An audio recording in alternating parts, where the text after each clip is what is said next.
Telangana Bachao, Telangana Bachao, Telangana Bachao, Telangana Bachao, Telangana U turn U turn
दर्शनम रमेश गारू आ place एక్కడ Hyderabad हमारी जिम्मेदारी हमारा हैदराबाद हमारी जिम्मेदारी हमारा हैदराबाद हमारा हैदराबाद हमारा हैदराबाद हमारा हैदराबाद हमारा हैदराबाद अपना हैदराबाद अपना हैदराबाद अपना हैदराबाद ఈ రోజు మనం వచ్చేసి నేషనల్ ఇన్ఛార్జి గారు ప్రియాంక ఖద్దర్ గారు ఆదేశాల మేరకు హైదరాబాద్లో రాష్ట్ర నాయకుల ముందు అలాగే జిల్లా గ్రామ నాయకులు అందరూ కలిసి ఈ 2K వాక్ని నిర్వహించడం జరిగింది.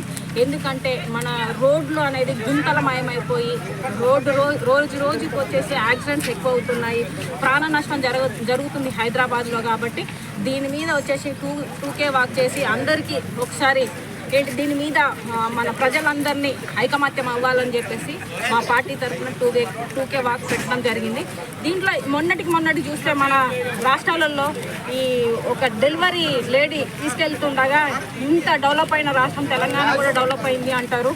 ఇన్ని యుగాలైనా కానీ ఇంకా ఒక ప్రెగ్నెంట్ లేడీని తీసుకుపోవడానికి 8 కిలోమీటర్లు తను గ్రామ వాసుని తీసుకెళ్తుంటే తను చనిపోయింది కూడా, డెలివరీ టైంలో చనిపోయింది ఈ రోడ్ల సమస్యల వల్ల, గుంటల రోడ్ల వల్ల.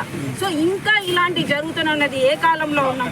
అదేవిధంగా వచ్చేసి సీఎం రేవంత్ రెడ్డి గారు వచ్చి 2 సంవత్సరాలు కావస్తున్నా కానీ ఇప్పటికీ వచ్చేసి ఈ గుంతల రోడ్లు కానీ లేకపోతే వచ్చేసి మనకి ఏంటిది యాక్సిడెంట్ లేకుండా రోడ్లను వచ్చేసి ఏమన్నా చేశారా అంటే ఇప్పటిదాకా చేయలేదు. మన ట్యాక్స్లన్నీ 30 నుంచి 40% వచ్చేసి తీసుకుంటున్నారు. ఈ ట్యాక్స్లన్నీ ఎక్కడికి పోతున్నాయి? మనకు రోడ్డు మీదకి వస్తే వెహికల్ వచ్చేసి గుంతల రకంగా ట్యాక్స్లు వేస్తారు, లేకపోతే వచ్చేసి ఫ్రీ పార్కింగ్లో పెట్టిన ఏదైనా రాంగ్ పార్కింగ్లో పెట్టినా వేస్తూ ఉంటారు, ఏదో హెల్మెట్ అని వాటర్ చాలా రకాలుగా వచ్చేసి డ్రంక్ అండ్ డ్రైవ్ ఇవన్నీ ట్యాక్స్లన్నీ ఎక్కడికి పోతున్నాయని చెప్పేసి రేవంత్ రెడ్డి గారిని అడుగుతున్నాము. మరి గుంతలు లేకుండా సురక్షితమైన రోడ్లు కూడా చేయలేని రేవంత్ రెడ్డి గారు ఎందుకు పరిపాలనలో ఉన్నారు? ఎంతసేపటికి ఈ రోజుల్లో నగరాలలో చూసుకుంటే పిల్లర్స్ పైన వచ్చేసి కలర్స్ వేస్తున్నారు. ఆ కలర్స్ ఇప్పుడు మనకు అవసరమా? మనకు ఫస్ట్ టైం కావాలి, రోడ్లు కావాలి, మన సేఫ్టీ కావాలి, ప్రజల సేఫ్టీ కావాలి. ఈ రోజు రోడ్డు మీదకి ప్రజలు ఫ్యామిలీ ఒక పర్సన్ బయటికి వస్తున్నారంటే వాళ్ళు ఇంట్లో మళ్ళీ సురక్షితంగా వస్తారా లేదా అని ఫ్యామిలీ బాధపడుతూ వాళ్ళు ఎదురు చూడాల్సిన పరిస్థితి వస్తున్నది. అలాగే రోడ్ల మీదకి వచ్చి 2 వీలర్స్ తోని బైక్స్ మీద వస్తుంటే వాళ్ళకి వచ్చి బ్యాక్ పెయిన్స్ వచ్చేసి హాస్పిటల్ పాలవుతున్నారు. సో మళ్ళీ ఖర్చులు ఎవరి మీద పడుతున్నాయి? సామాన్య ప్రజల మీద పడుతున్నాయి. ముందు కనీసం ఒక రోడ్లు కూడా వేయించలేని ఈ సీఎం రేవంత్ రెడ్డి గారు మనకెందుకని చెప్పేసి అడుగుతున్నాం.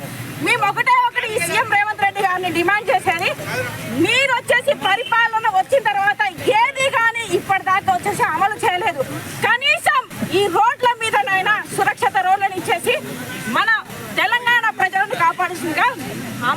పార్టీ నుంచి డిమాండ్ చేస్తున్నాం.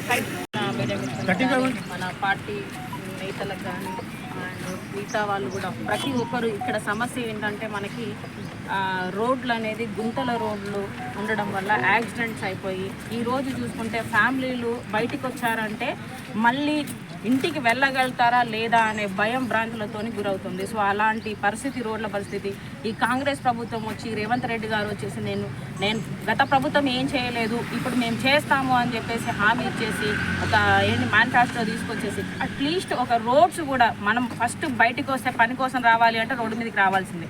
ఆ రోడ్లు కూడా బాగలేకుండా చేస్తున్నారంటే ఇంకా తను ఏ పరిపాలన చేస్తారు? ఎంతసేపటికి వచ్చేసి ఈ మధ్యలో చూసుకుంటే మనం అందరం చూస్తున్నాము పిల్లర్స్ మీద వచ్చేసి పెయింటింగ్లు వేస్తున్నారు. ఫస్ట్ ఆఫ్ ఆల్ రోడ్లు బాగుండాలి, యాక్సిడెంట్స్ కాకుండా ఉండాలి. ఒక ట్యాక్స్లు అనేది 30 to 40% ట్యాక్సులు వచ్చేసి రోడ్ ట్యాక్స్లను తీసుకుంటున్నారు. ఎవ్రీథింగ్ రోడ్డు మీదకి వస్తే చలాన్లు వేస్తున్నారు, రాంగ్ రూట్ అని లేకపోతే డ్రంక్ అండ్ డ్రైవ్ అని ఇవన్నీ వేస్తున్నారు. మరి ఈ ట్యాక్స్లన్నీ ఎక్కడికి పోతున్నాయని చెప్పేసి మేము ప్రశ్నిస్తున్నాం. మీరు ట్యాక్స్లు ఏ విధంగా తీసుకుంటున్నారో జనాలకు కూడా సురక్షితమైన రోడ్లను వేయాల్సిన బాధ్యత మీ ప్రభుత్వానికి ఉన్నది. మరి ఇవన్నీ వేయకుండా మీరు ఎంతసేపటికి పెయింటింగ్లు వేస్తుంటారు పిల్లర్స్ మీద. ఫస్ట్ ఆఫ్ ఆల్ మీరు సుందరీకరణ చేయండి, ఎవరు వద్దనలేదు. కానీ మాకు సురక్షితమైన రోడ్లను వచ్చేసి ఫస్ట్ కల్పించిన తర్వాత మిగతా పనులకు వచ్చేసి మీరు పైసలు దానికి పెట్టాల్సిందిగా మేము ఫస్ట్ ఆమ్ ఆద్మీ పార్టీ నుంచి డిమాండ్ చేస్తున్నాం. అదే విధంగా వచ్చేసి ఈ రోజు పేపర్లు చూస్తుంటే తెలంగాణలో ముందుగా 10 స్థానాలలో చూసుకుంటే అది నెంబర్ 1గా ఉన్నది. ఇప్పుడు అంత యాక్సిడెంట్ జరుగుతున్నాయి. ఈ ప్రభుత్వం ఈ రోడ్స్ అన్నిటికి వచ్చే ట్యాక్స్లని ఏం చేస్తున్నాయి? ఎంతసేపటికి నన్ను వస్తే కూడా పైసలు లేవు అంటాడు. మరి ఈ 200 కోట్లు అని చెప్పేసి మెస్సిని తీసుకొచ్చి అంటే మన దేశంలో లేరా? మన దేశంలో ఆటగాళ్ళు లేరా? ఎక్కడి నుంచో తీసుకొచ్చి ఇక్కడ 200 కోట్లు ఖర్చు పెట్టాడు. లేకపోతే గ్లోబల్ సబ్మిట్ అని చెప్పేసి ఎక్కడి నుంచో తీసుకొస్తారు. మరి ఫస్ట్ ఆఫ్ ఆల్ మన ప్రజలకి ఎందుకు రోడ్లు అనేది సురక్షితమైన రోడ్లు ఇవ్వలేకపోతున్నాడు? మీకు చేత కాకపోతే మీరు గద్దె దిగండి. మీరే ఒప్పుకుంటున్నారు నాన్ను కోసిన డబ్బులు లేవు, చెప్పులు ఎత్తపోయేటట్టున్నారు చూస్తున్నారు జనాలు అప్పు కోసం పోతే అని చెప్పేసి అంటున్నారు. సిగ్గుండాలి ఈ మాట మాట్లాడడానికి. ఒక సీఎంగా పదవిలో ఉండి నువ్వు ఈ మాట మాట్లాడడానికి. దయచేసి మేమందరం ఇది మన సమస్య, తెలంగాణ ప్రజల సమస్య. రోడ్లు అనేది ఖచ్చితంగా వేయాలి. మనం అడిగితే తప్ప వీళ్ళు వేసేటట్టు లేరు కాబట్టి మనం ఖచ్చితంగా నిలదీయాలని చెప్పేసి ప్రతి ఒక్కరికి మేము పిలుపునిస్తున్నాం.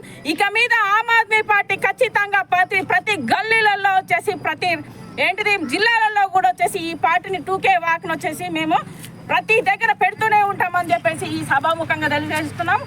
ఇది ప్రజలారా, మన అన్న తమ్ముళ్ళు అందరూ మన వాళ్ళే. మనం బాగుండాలి అంటే మన రోడ్లు బాగుండాలి కాబట్టి ప్రతి ఒక్కరూ ఈ కార్యక్రమంలో పాల్పంచుకోవాలని చెప్పేసి ఆమ్ ఆద్మీ పార్టీ తరఫున పిలుపునిస్తున్నాం.